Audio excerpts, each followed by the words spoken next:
Ya, Assalamualaikum warahmatullahi wabarakatuh. Perkenalkan, nama saya Nawaran Tarusadi. Di sini saya akan mewawancarai seseorang mahasiswa. Sebelum saya wawancarai, mohon perkenalkan terlebih dahulu. Oh ya, perkenalkan, nama saya Ahmad Dedi Pratama. Saya dari Prodi Sistem Informasi UISI. Saya wawancarai. Pertanyaan pertama yaitu ceritakan bagaimana Anda biasanya mengatur jadwal belajar. Apakah ada tools yang biasanya yang kamu pakai? Untuk sekarang saya belum nggak ada tools ya. Tools tertentu sih not termasuk tools. Termasuk. Jadi untuk sekarang ini saya cuma di note aja, saya catat sekiranya untuk per hari ini saya ada porsi masing-masing. Per hari itu bisa, tidak tentu juga ya, tergantung bobot matkul, terus gimana cara apakah diriku sanggup kalau misalkan sekedar cuma lihat-lihat sekedar belajar cuma mengikuti di kampus, bobot juga. Jadi saya tulis di note hari ini, untuk schedule hari ini saya punya schedule tertentu seperti belajar. Contohnya biasanya saya waktu 2 jam, sejam sampai 2 jam, jadi saya nggak suka belajar terlalu lama. Itu sih, cuma note aja. Dan pertanyaan kedua yaitu faktor apa yang paling membuatmu keteteran? Seperti tugas terlalu banyak, dosen jelasinnya kurang gitu. Yang bikin keteteran, biasanya tugas dadak yang pastinya. Tugas yang dadak dan dikumpulkan hari ini.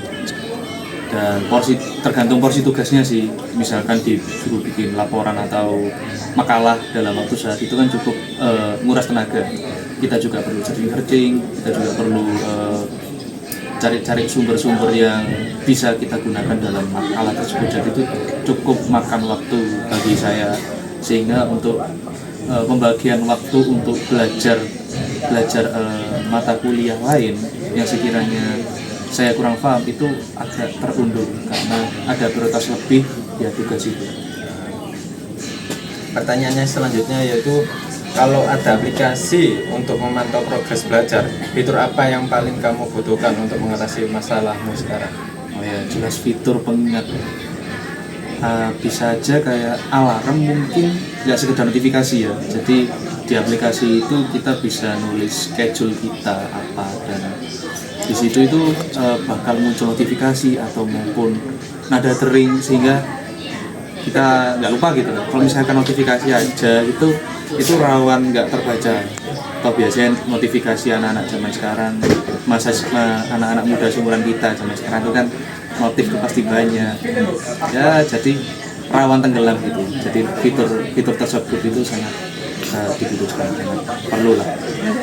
Yang pertanyaan terakhir nih Mas Ivan. Yang platform apa yang Anda pernah gunakan untuk belajar? Apakah aplikasi tersebut bisa membantu atau malah justru menjadi beban? Dan alasannya kenapa? Ya dulu zaman masih COVID ya, itu terakhir aku pakai aplikasi belajar itu Ruangguru. Karena kan waktu COVID dulu kan kita nggak bisa sekolah atau belajar les ya face to face. Jadi kalau misalkan gimana ya, cari cara buat belajar buat ngadepin ujian kan, meskipun COVID kan tetap ada ujian ya, meskipun online. Gimana cara kita belajar? Kalau sekedar cari-cari di YouTube dulu itu sangat nggak cocok lah ya, nggak serak gitu bahasa Jawanya. Kalau misalnya di Ruangguru dulu itu materinya lengkap, buat latihan-latihan soal juga oke, sesuai dengan kurikulum apa yang kita ampu, kayak K13 ya dulu ya, itu jadi bantu banget. Terus kendalanya kenapa aku nggak melanjut sampai SMA itu karena berbayar pastinya, dan aku setelah COVID berakhir itu lebih suka face to face atau offline. Jadi kalau misalkan di Ruangguru ya kurang sih kalau dibandingkan sama face to face. Jadi kita bisa konsultasi langsung, kita bisa saling tukar pikiran dengan mentor kita di les gitu. Itu sih. Terima kasih jawabannya Mas Ivan. Saya akhiri wawancara kali ini. Assalamualaikum warahmatullahi wabarakatuh. Waalaikumsalam. Assalamualaikum warahmatullahi wabarakatuh. Perkenalkan, nama saya Namaran Tarun Sadi. Di sini saya akan mewawancarai orang yang di samping saya. Sebelumnya, perkenalkan dan sebutkan usia dan kesibukan kali ini. Oke. Perkenalkan, nama saya Randy Iqmawan. Usia saya mungkin sekitar 20 tahunan. Kesibukan saya akhir-akhir ini lagi kuliah sih, Mas. Ya. Sekarang saya wawancarai. Pertanyaan pertama yaitu ceritakan bagaimana Anda bisa mengatur jadwal belajar. Apakah ada tools yang kamu pakai? Oke, untuk mengatur jadwal belajar saya biasanya saya pakai Notion sih, Mas, aplikasi Notion. Terus di situ kan toolsnya banyak, kayak ada pengingat mingguan ini kita mau bikin acara ngapain aja. Terus kita bisa nyatet tugas-tugas dalam minggu ini atau beberapa minggu ke depan gitu, Mas. Pertanyaan selanjutnya yaitu faktor apa yang paling membuat kamu keteteran? Jumlah terlalu banyak, dosen kayak jelasinnya kurang gitu. Untuk yang membuat saya keteteran biasanya sih ini, Mas, jadwal keseharian saya yang padat. Saya kan ikut Ormawa ya. Iya.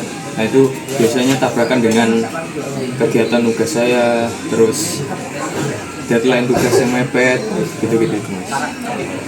Selanjutnya itu kalau ada aplikasi yang untuk memantau progres belajar, fitur yang paling kamu butuhkan itu apa untuk mengatasi masalahmu sekarang?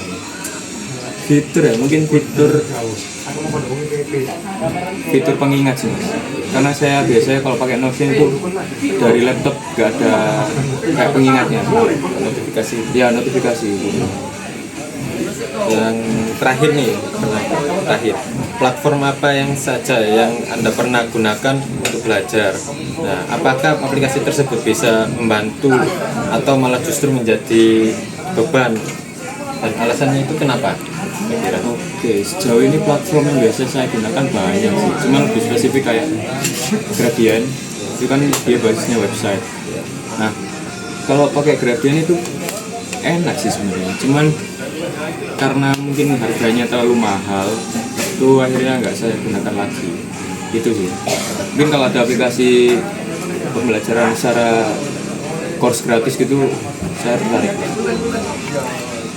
Terima kasih jawabannya Mas Randy. Nah, saya akhiri wawancara kali ini. Wassalamualaikum warahmatullahi wabarakatuh.